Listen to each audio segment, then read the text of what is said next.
Anne Passeo s'est imposée comme l'une des figures majeures de la scène jazz française. Créant de véritables tableaux poétiques pour FIP, elle nous emmène vers des territoires autres, inconnus et fascinants pour les Inrocks. C'est une chamane pleine d'énergie pour le journal Le Monde, à fleur de peau pour Libération. Bref, les critiques ne tarissent pas d'éloges à son endroit. Il faut dire que Circles, Bright Shadows, un album exigeant et accessible pour Rolling Stone Magazine, Fables of Schwedagon sont autant de titres qui sonnent comme des invitations au voyage. Créatrice prolifique, chevalière de l'ordre des arts et des lettres, elle était cet été à Jazz in Marciac pour présenter son album Shaman. Suivons donc le fil d'Ariane de ses inspirations pour comprendre les mécanismes de sa création entre correspondance baudelairienne et joie spinoziste.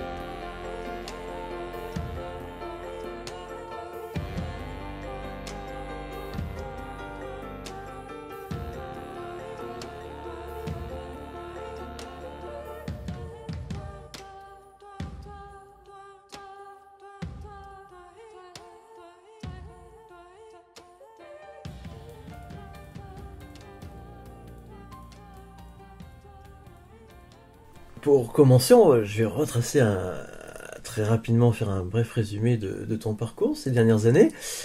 2006, tremplin du jazz à Saint-Germain-des-Prés. 2007, jeune talent au festival de jazz de Montauban. 2007, trophée du Sunside, premier prix de soliste. 2009, Django d'or, nouveau talent avec le soutien de l'Adami. 2011, victoire du jazz. 2016, victoire du jazz, artiste de l'année. 2019, victoire du jazz, artiste de l'année encore. Ça va plutôt bien en ce moment. Ouais, et puis le chevalier de l'ordre des arts et des lettres aussi. Alors j'allais y venir à la fin, oui. Ouais. En 2022. Ouais. C'est en peu d'années un parcours assez extraordinaire. Bah ouais, c'est assez fou quand je regarde derrière et de là où je viens. Ouais, c'est un sacré. Ouais, enfin, je suis fière, quoi. C'est une grande chance en fait, et puis c'est super de pouvoir montrer mon travail comme ça et d'avoir cette visibilité là et puis ces reconnaissances aussi. Oui. T'as joué avec, t'as côtoyé Diane Reeves, Kenny Garrett, Alain Jamari, China Moses, Ricardo Delfra, Biry Lagrène, Maceo Parker, Herbie Hancock, Archie Shepp, Rhoda Scott, Christian Escoudé, Émile Parisien, Leila Martial. Bon, c'est que des collaborations très très enrichissantes, très qui te portent vers des sommets. Ouais. Et donc ce travail, donc reconnaissance de ce travail. Alors, la question un peu inévitable, où puisses-tu tes inspirations? Alors mes inspirations, déjà c'est les voyages intérieurs et puis les voyages aussi de par le monde. Et après ça peut venir de la pop, du rock, du jazz, enfin toutes les musiques que j'écoute et qui me parlent. Et je pense aussi que c'est les émotions fortes en fait qui provoquent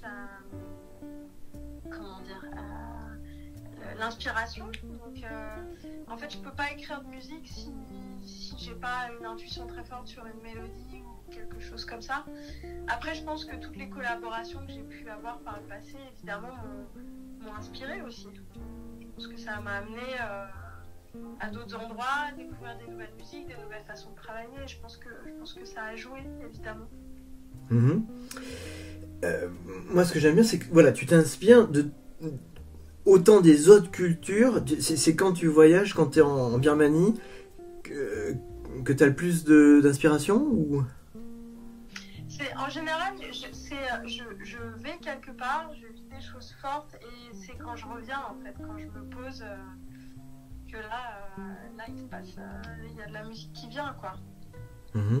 Donc pour créer, il faut vivre. Il faut vivre, ouais. Il faut vivre. En tout cas, moi, pour créer, il faut vivre des sensations fortes, des choses fortes, mais ça nécessite aussi des temps de pause et de maturation. C'est-à-dire, j'arrive pas à créer dans le speed, quoi. Il faut que je sois posée à un moment, que j'ai du temps, que j'ai pas 1000 choses à faire. Voilà, il faut des temps de calme, en fait. La vie précède la création et la création c'est un peu la quintessence de ce que tu as vécu au préalable. Ouais, je trouve qu'il y a des choses qu'on peut pas exprimer avec des mots, des sensations, des émotions, des ressentis et du coup j'ai l'impression avec ma musique d'avoir trouvé mon moyen d'expression pour exprimer tout ça, quoi. Donc je dirais que c'est un moyen d'exprimer des sensations, des sentiments, des émotions. Tu dis la voix, la percussion renvoie à l'originel, au primaire. C'est ça que tu recherches quand tu composes une musique? Alors je cherche pas ça, mais c'est vrai que comment dire, en fait dans toutes les cultures du monde t'as de la voix, de la percussion en fait depuis la nuit des temps. Enfin tu vois, je lisais des bouquins sur la préhistoire, en fait depuis les origines de l'humanité, l'être humain chante et joue du rythme en fait, donc il y a quelque chose d'universel et qui remonte à la nuit des temps. Après, je sais pas si je cherche si je cherche l'original, mais je cherche la justesse en fait, la justesse dans les notes que je joue, voilà, que ça raconte quelque chose et que ça soit en phase avec l'émotion, avec l'émotionnel, quoi. Et alors quand on voit les titres de tes albums, alors prenons Shaman par exemple, et dans les articles à chaque fois il y a cette comparaison entre, il y a ce mot qui arrive, c'est la musique d'Anne est poétique, et tu recherches cette envolée, cette spiritualité, ces moments de transcendance? Pour moi la musique ça a quelque chose de spirituel en fait. Alors je crois pas en Dieu, voilà, comme on appelle Dieu, mais quand je joue j'ai l'impression de faire partie d'un grand tout, quoi, et que ça a un sens de jouer de la musique. Voilà, je parle toujours c'est un moyen de communication aussi, de communiquer des choses que je suis pas capable de communiquer ailleurs, et après je trouve qu'il y a quelque chose de magique quand t'es ensemble, que la musique elle évolue ensemble sur scène, qu'il se passe des choses où j'ai l'impression qu'on se connecte les uns aux autres à un autre niveau, et puis parfois voilà, il y a des choses qui nous dépassent, ou même quand j'écris de la musique, parfois j'ai l'impression que je suis juste un réceptacle en fait, comme une radio qui recevrait des ondes et qui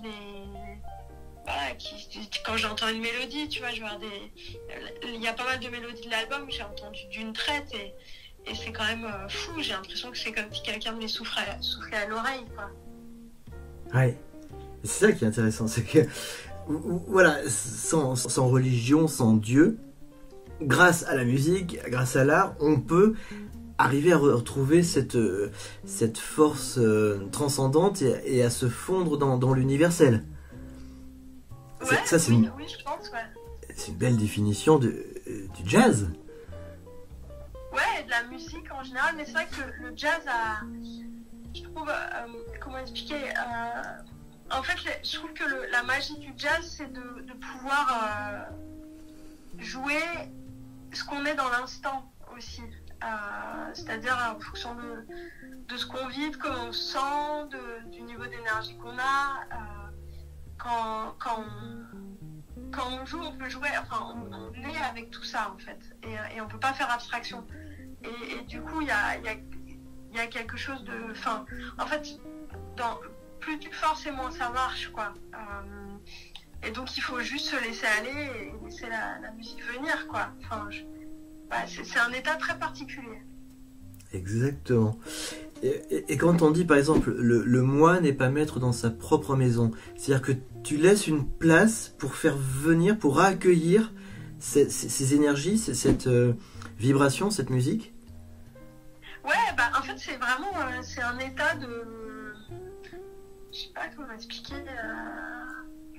un état qui est prêt à recevoir, en fait. Et du coup, à donner, en fait, c'est un état très particulier où en fait, c'est très connecté au sens, en fait, du coup, à l'ouïe, au toucher sur l'instrument. Et en fait, c'est pas facile à expliquer, mais... Ouais, c'est un état de réception et en même temps d'émission, quoi. Où en fait, il faut être calme et tu peux te connecter aux autres, quoi. C'est une très très bonne définition. C'est pour ça que tu as appelé le titre de son album Shaman, c'est pour ça? Ouais, en fait, les chamans, ils sont, en fait, on dit récepteurs, enfin, ils sont capables de voir d'autres mondes, en fait, et d'avoir des connexions que les êtres humains lambda ne peuvent pas avoir, tu vois. Voilà, quand tu lis, là je lisais un bouquin d'un anthropologue, en fait c'est vraiment ça qui est décrit, quoi, où ils ont des visions, ils voient des choses que nous on peut pas voir, ils entendent des choses qu'on peut pas entendre, et j'ai l'impression que quand on est musicien, en tout cas moi mon rapport à la musique est un peu de cet ordre-là, quoi, où j'ai l'impression de me connecter avec des choses, et puis comment dire, le musicien, enfin, ou l'artiste, en fait, tu vois, je sais pas, quand tu regardes une toile de Dali, par exemple, en fait, c'est comme s'il retranscrivait un autre monde qu'il avait vu, en fait. Et j'ai l'impression que la musique, c'est pareil, quoi. On vient proposer d'autres alternatives au monde, en fait. Et c'est exactement ce qu'on retrouve aussi dans le titre Bright Shadows, les ombres éclairées, enfin les ombres lumineuses, on pourrait traduire les ombres lumineuses. Ouais, les ombres lumineuses, ouais. On est exactement dans la période où on rend hommage à Pierre Soulages, Ouais. la luminosité du noir, hein, le noir brillant, le noir lumineux. Est-ce que c'est ça, créer, c'est arriver à trouver une petite voie dans l'obscurité qui est lumineuse? Ouais, pour moi, puis gamine, c'est toujours la musique m'apporte beaucoup de lumière et m'a apporté beaucoup de lumière. Là, c'était rigolo parce que je suis retombée sur mon espèce de carnet de quand j'étais ado, même à 16 ans, en fait, je disais, sans musique, je pourrais pas vivre. La musique, c'est mon bien-être, c'est mon endroit de refuge, c'est beaucoup de bonheur, c'est beaucoup de joie. Enfin, voilà, oui, la musique m'amène beaucoup de lumière, ça c'est clair. Et Bright Shadows, en fait, je pense que c'était une prise de conscience de... Enfin, je sais pas comment expliquer, c'était un long cycle en fait, mais en fait je pense qu'il y a un moment dans la vie d'humain, on prend conscience du fait qu'on est mortel, que les gens qu'on aime sont mortels aussi, et j'avais commencé à prendre conscience de ça quand j'ai commencé à écrire Bright Shadows, et puis Shaman ça a été encore plus fort parce que j'ai perdu mon grand-père que j'ai accompagné en fait dans ce départ-là. Mais voilà, sans l'obscurité il n'y a pas de lumière en fait, et sans lumière il y a... donc je pense que pour grandir, c'est inévitable qu'on passe par des phases plus obscures, mais c'est vrai que moi j'ai toujours cette quête pas sombrer complètement dans l'obscurité, d'aller toujours chercher la petite once de lumière qui peut traîner à droite à gauche, quoi. Enfin, c'est tout mal dit, mais tu vois ce que je veux dire, quoi. Ah, c'est exactement ça.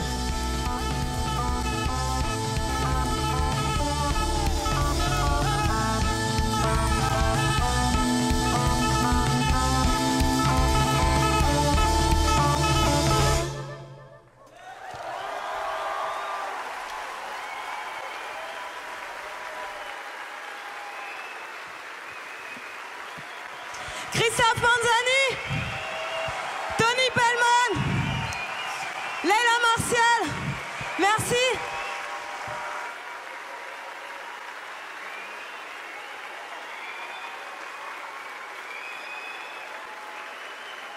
Et donc quand tu dis voilà, la musique c'est mon refuge, hein, et tu dis je me sens libéré de toute contrainte, c'est un peu comme quand je me baigne dans l'océan. Ouais. Bah, en fait, quand tu te baignes dans l'océan, enfin, je sais pas si tu as cette sensation-là, moi, si ça peut m'arriver des journées, des moments d'être tendu, d'être stressé, tu vois, et en fait, le fait de... C'est comme si la mer, elle absorbait tout, quoi. Tu vois, il y a une espèce de pureté où, en fait, ça absorbe toutes les émotions négatives, tous les trucs ça enlève tous les tracas, et en fait, c'est comme si... Je pense, tu vois, quand tu parles avec les gens qui font de la méditation, où en fait ils sont ils se connectent, enfin ils essayent d'arrêter le flot de la pensée, en fait, même si en fait c'est impossible de l'arrêter complètement, mais de laisser passer les pensées. Et je pense que quand tu te baignes, t'es profondément connecté à tes sens, quoi. T'es provoqué à cette sensation de l'eau sur ton corps, du son que tu peux entendre sous l'eau, et puis je pense qu'il y a un pouvoir magique avec l'eau. Et c'est pas un hasard si dans plein de cultures il y a des célébrations sur l'eau, quoi. Et du coup, quand je joue, c'est comme ça absorbe, en fait. Et ça permet de vider un peu toutes les mauvaises émotions, quoi. Mmh. C'est une très très bonne définition. Moi, je peux pas m'empêcher de pas penser à cette citation de Rimbaud. Il définit la poésie exactement comme ça. Il dit: je me suis baigné dans le poème de la mer. Ah, c'est joli. C'est exactement la même définition. Ouais.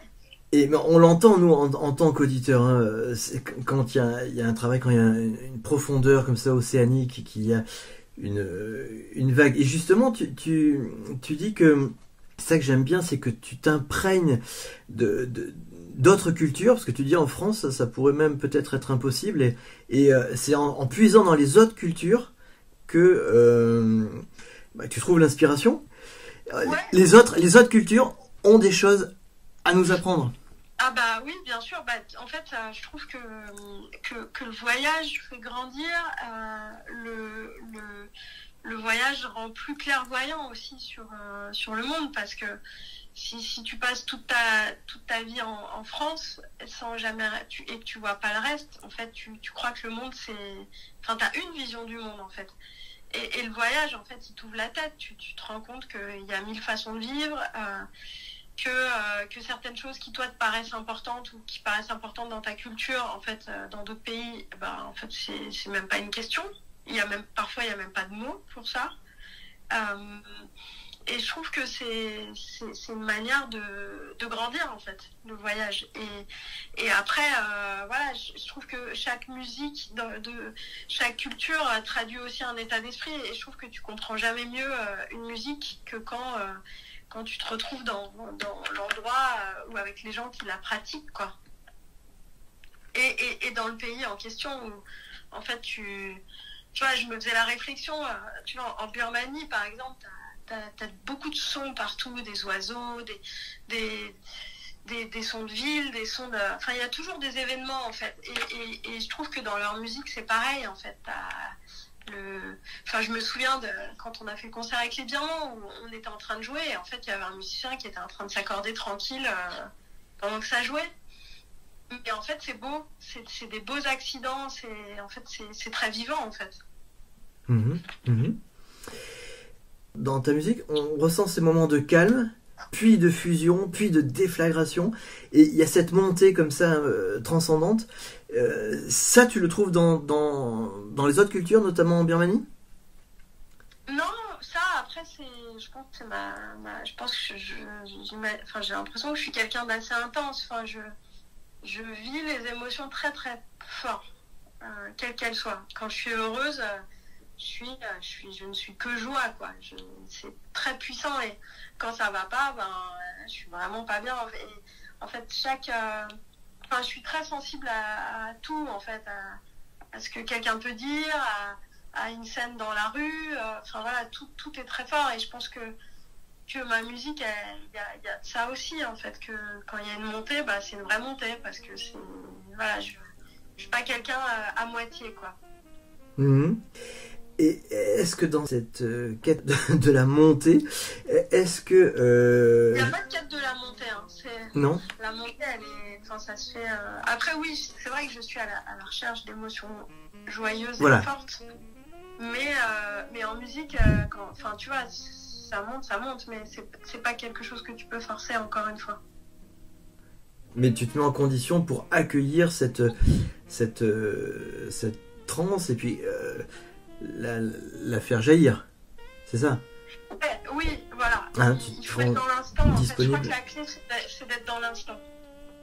Tout à fait. On peut dire que tu as eu des bons matchs. J'ai vu que tu as participé à des masterclass avec Ravi Coltrane. Et, Ouais. et est-ce que la musique de John Coltrane, c'est une influence également? J'aimerais que tu nous parles de ton intérêt pour la musique coltranienne. Ouais, en fait, c'est un des... En fait, moi, quand j'étais plus jeune, j'écoutais de la pop, de la folk, du rock, enfin, tu vois, des choses comme ça. Et quand j'ai commencé à faire du jazz, j'avais 12-13 ans. Et en fait, je suis tombée en amour pour la musique de Coltrane, en fait. Mais vraiment, en fait, j'allais, dès que j'avais un peu d'argent de poche, j'allais acheter ses disques. Et je me souviens de moi dans ma chambre, à 11h du soir, toute lumière éteinte, avec une petite bougie, à écouter le quartet, et que ça me fasse passer par des états complètement fous. Mais en fait, on parle souvent de Coltrane pour ce qu'il a amené au saxophone, ce qu'il a amené au jazz. Enfin, tu vois, il a apporté beaucoup de choses, et il a changé la face de cette musique aussi. Mais il y a aussi ce côté spirituel qui est très fort chez lui, où en fait la musique dépasse la musique, en fait. Il y a quelque chose de... Ouais, en fait, une espèce de quête, en fait, de spiritualité, d'être un tout aussi. Ce quartet, en fait, c'est pas 4 personnes, c'est une entité à part entière, quoi. Et je pense que c'est ça que j'ai senti, quand, tu vois, enfin, en fait, je trouve que c'est profondément humain, en fait, sa manière de jouer, quoi. Et le quartet, et Elvin Jones, c'est un volcan en éruption, quoi. Enfin, voilà, il y a quelque chose qui dépasse la musique, en fait, qui va chercher encore plus haut. C'est bien d'arriver justement à ne pas arriver à exprimer par les mots ce qu'ils arrivent à exprimer par la musique. Et on sent qu'il y a une force au-dessus de nous. C'est magique, hein. C'est pour ça que tu rends hommage aux magiciennes zimbabwéennes du Zimbabwe. Alors, elle était pas magicienne. Alors déjà, c'était la figure de proue de la résistance, en fait. Quand les colons anglais sont venus envahir le Zimbabwe, voilà, c'était la tête de proue de la résistance à cette invasion. Et il se trouvait qu'elle était médium aussi, mais en fait, j'ai découvert cette femme. Je faisais des recherches sur les femmes qui ont marqué l'histoire, parce qu'en fait, on se rend compte que souvent elles ont été effacées, mais volontairement effacées. Et je le vois encore en ce moment. Voilà, on efface les femmes, quoi. Et elle, dans son pays, elle a été assassinée par l'armée anglaise, mais elle a des statues d'elle à son effigie, elle a des écoles à son nom, des radios à son nom. Enfin, c'est quelqu'un qui est très important dans l'histoire de ce pays-là. Et en fait, voilà, j'avais par son biais envie de rendre hommage toutes ces femmes qui ont lutté depuis la nuit des temps, en fait, et dont on ne parle pas forcément. C'est une autre dimension de la musique, ça permet de continuer certains combats, certaines quêtes pour l'égalité. Ouais, en fait, je me souviens d'une fois, j'avais demandé je crois que c'était à Rhoda Scott, je lui ai dit, mais Rhoda, qu'est-ce que je peux faire à mon échelle pour que les choses changent, pour l'égalité homme-femme, qu'est-ce que je peux faire, quoi. Elle me dit, juste continue à être ce que tu es. Et c'est vrai que je me rends compte que quelque part je suis un peu tu vois, dans le milieu du jazz, j'ai l'impression, on est quelques-unes, hein, évidemment, je suis pas la seule, mais je fais un peu figure d'exception, quoi, parce que c'est un milieu où historiquement il y a eu quand même beaucoup plus d'hommes que de femmes. Masculin, oui. Et là où j'ai réussi à arriver aujourd'hui, c'est un tour de force. Je me souviens quand j'étais au CNSM, au Conservatoire National, j'avais certains étudiants qui me disaient, ouais, mais toi ça marche parce que t'es une femme. Mais en fait c'est l'inverse.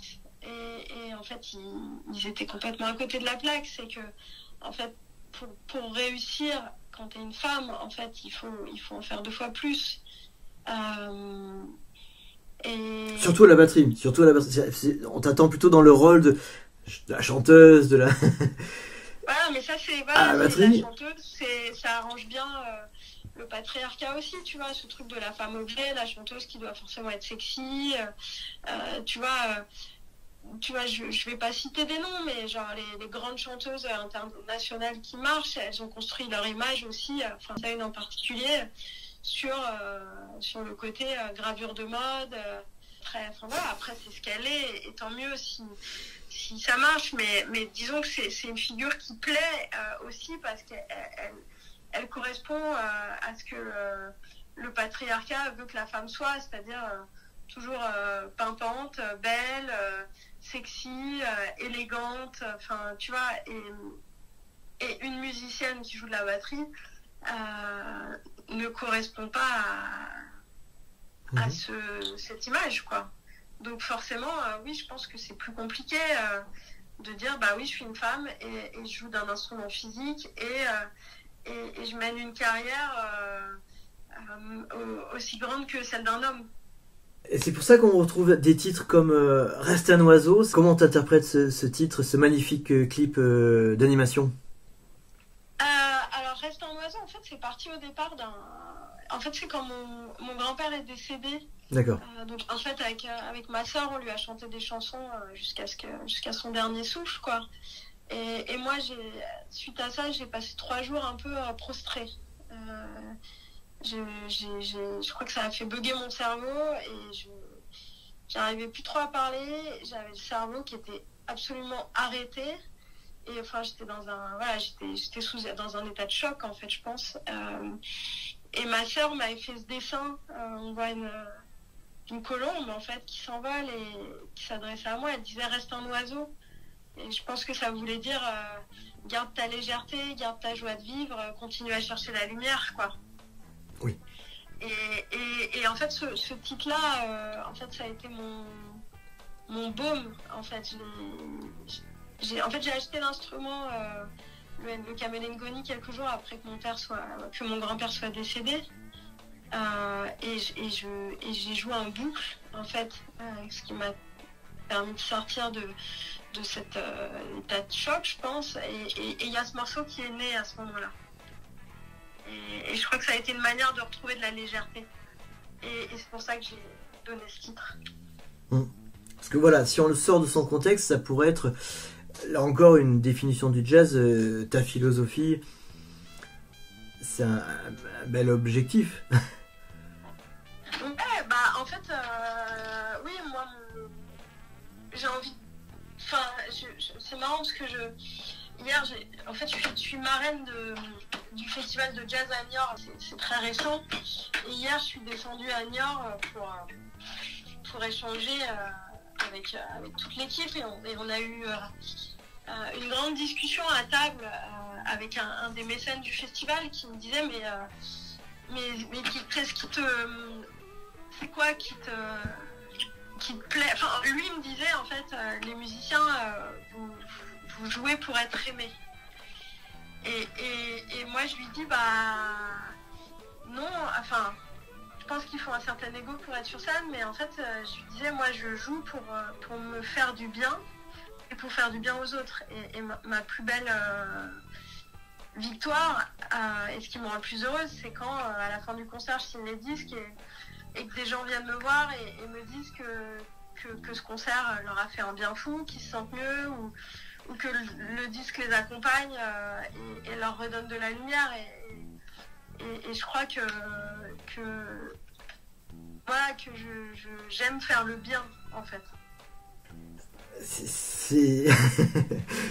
C'est une très bonne philosophie, et je crois que c'est ce que tout être humain, de Sartre à Camus, de Platon à Malraux, chaque être humain, si tout le monde pouvait penser ça et affronter la vie comme ça, je crois que le monde serait certainement un peu meilleur. Plus doux, ouais. C'est ce qu'on se disait aussi avec ce monsieur avec qui je discutais, c'est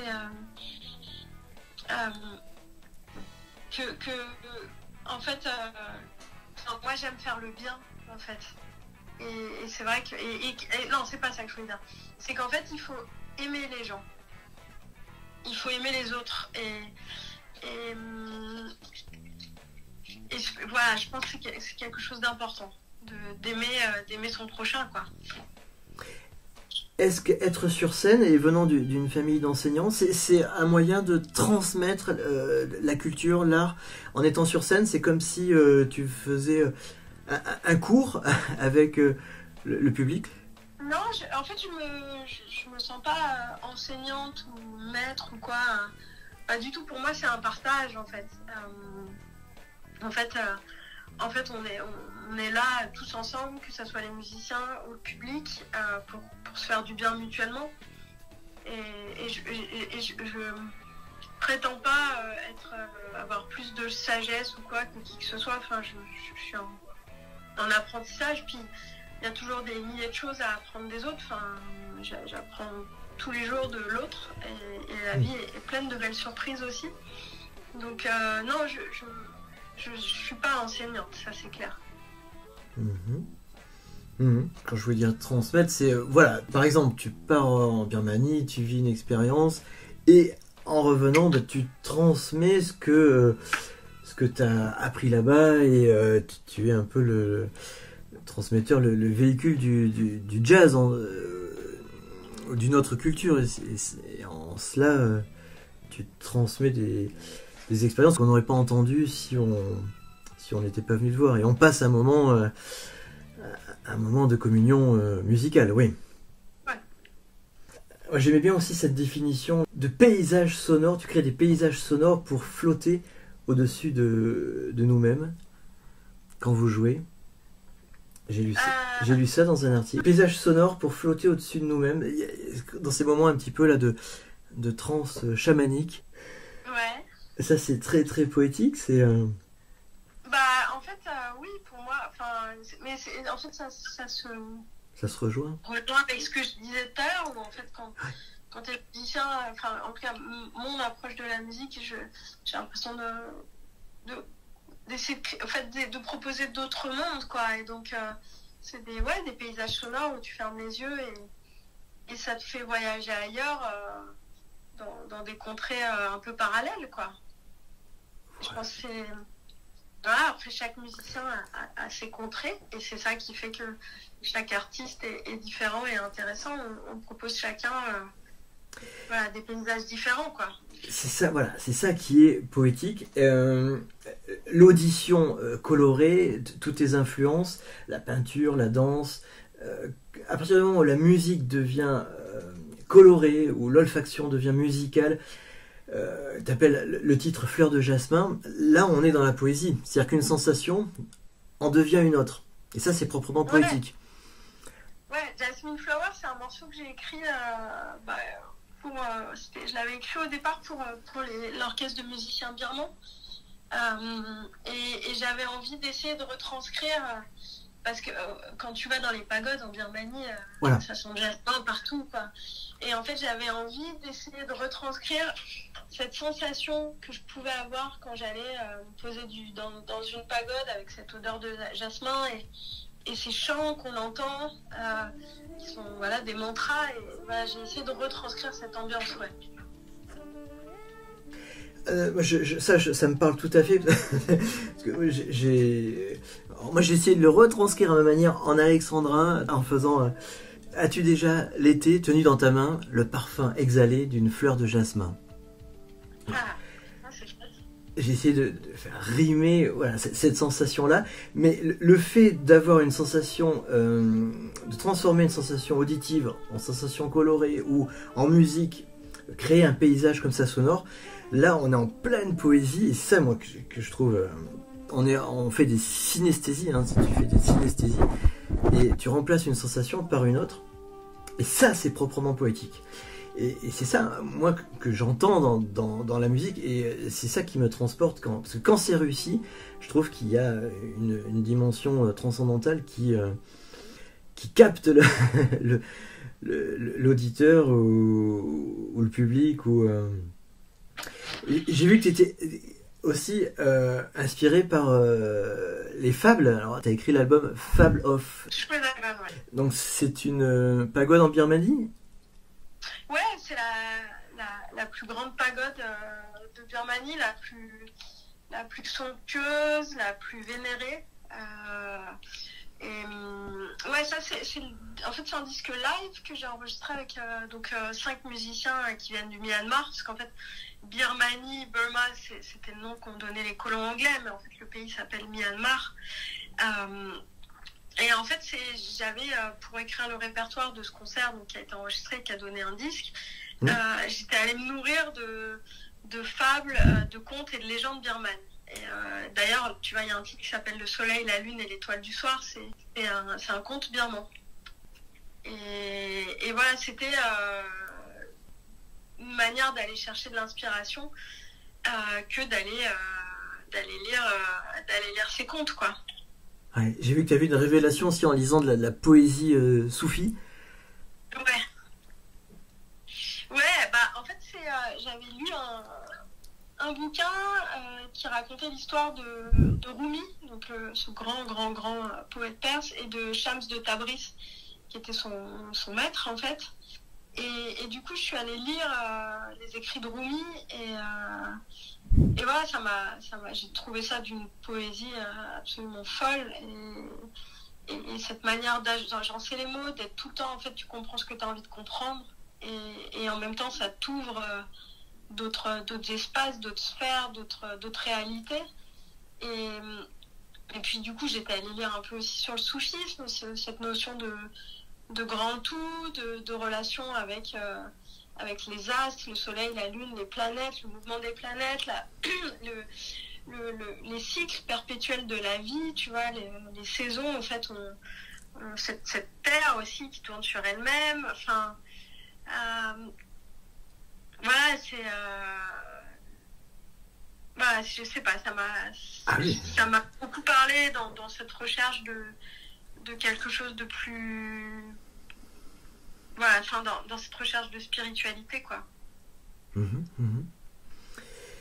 On comprend mieux maintenant, et tout ça fait sens. Et les fables Fable of Shodagon, ça fait pas du tout référence aux Fable of Phoebus de Mingus, pas du tout, ou c'est ça n'a rien à voir, hein. D'accord.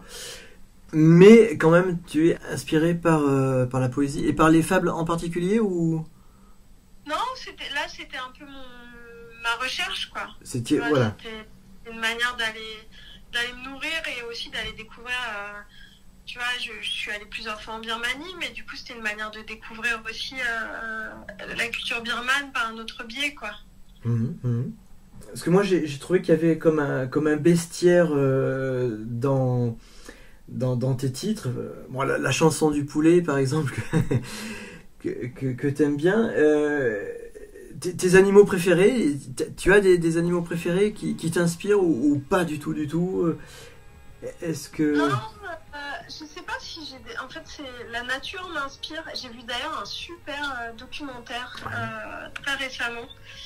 Là, ce week-end, c'était, je crois, La Panthère des Neiges. Comment il s'appelle, Vincent Munier. Et en fait, c'est lui qui a co-réalisé ce film, et c'est un des personnages principaux du film, où c'est un mec qui est passionné par l'observation des bêtes sauvages, en fait. Et qui part à l'affût de ces bêtes, qui se met à l'affût pour les photographier. Et j'ai trouvé ce film absolument fabuleux, avec des images absolument fabuleuses aussi. Enfin, j'ai trouvé ça dingue. Et donc, je sais pas si les animaux m'inspirent, mais la nature sauvage m'inspire, oui. Non, mais c'est pour faire un petit jeu. Et tu serais plutôt cigale ou fourmi? Est-ce que dans les personnages des fables, hein, dans les animaux qu'on retrouve dans les fables, tu serais plutôt quel animal? Plutôt la cigale, plutôt la fourmi, ou un autre, plutôt... Il y en a qui deviennent... Je sais pas... J'ai été cigale, j'ai été fourmi. Parfois je suis cigale, parfois je suis fourmi. Je sais pas, c'est pour mieux connaître tes influences. Quels sont tes poètes comme ça qui... on a parlé des musiciens qui t'influençaient, mais des poètes qui te tiennent à cœur. Baudelaire, Prévert, c'est vraiment mes deux références. Je les ai lus, relus, et ils m'ont beaucoup inspiré. Et je trouve que c'est des magiciens du mot, en fait. Eux aussi, ils arrivent à créer des mondes. Ouais. Et ça, c'est magique, quoi. Baudelaire, alors, illustre tout aussi bien comment faire jaillir la lumière de l'obscurité. Hein. Oui. Là, un magicien des mots. Ce qui nous amène directement à ta nouvelle décoration, chevalier des arts et des lettres. Ouais. Donc, qui dit chevalier, donc, tu vas porter donc cette quête à travers la France, à travers le monde. Tu vas diffuser la... Ouais, je sais pas, ouais, mais c'est une belle décoration. Et puis, c'est une reconnaissance du ministère de la Culture, de l'État, de l'institution, en fait. Donc, je sais pas si je deviens ambassadrice de quoi que ce soit, mais en tout cas, c'est une belle distinction que de m'inscrire dans le patrimoine, parce qu'on a quand même en France un patrimoine culturel qui est incroyable, et ça a toujours été, la culture en France, ça a toujours été quelque chose de très important, en fait, et c'est un pays qui est connu pour ça aussi. Donc c'est chouette d'avoir cette reconnaissance-là, ouais. Donc, une quête enfin reconnue, et puis donc ça te donne toute légitimité pour continuer. Ouais, je pense, ouais. Bon, après, oui, c'est ça, voilà, les victoires, cette reconnaissance. On a un pays aussi qui marche comme ça aussi, par les reconnaissances, les distinctions, donc c'est chouette de m'inscrire là-dedans, quoi. Bien. Non, écoute, c'est cool, hein, c'était chouette. On n'a pas parlé d'Archie Shepp, hein. Il sera, faisant un peu de communication, il sera le 3 décembre à Marciac, que tu connais bien. Ouais. Il sera avec Marion Rampal, que tu connais bien aussi. Ouais. Qui a la chance d'accompagner Archie Shepp. Ouais. Après Archie, moi je l'ai invité à jouer, mais je pense que dans mes collaborations, après c'était merveilleux de jouer avec lui, c'était incroyable, mais c'est pas une collaboration à long terme, même si on a fait des sessions chez lui, tout ça.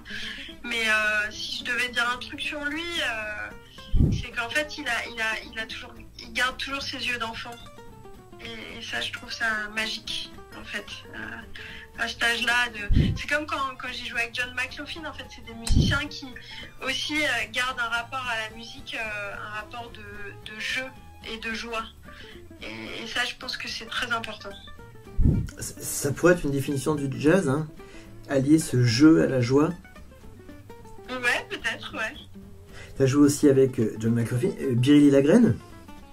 Ouais, Biréli Lagrène, c'était sur l'album de Christian Escudé en hommage à Brassens. Virelli, t'aurais un... Qu'est-ce que t'en penses, un souvenir? Ouais, il y a... c'est un musicien incroyable, quoi. Je me souviens que j'ai halluciné de ce qui se passait dans le casque, quoi, de ce que je pouvais entendre. Mais voilà, c'était le temps d'un disque, quoi, donc c'était assez court. Tu côtoies des génies du jazz, hein? Bien. Ouais, c'est chouette. Merci beaucoup Anne pour cette interview tout en poésie. Et à bientôt. Merci beaucoup. Bonne continuation. À bientôt. À bientôt, ouais. Au revoir.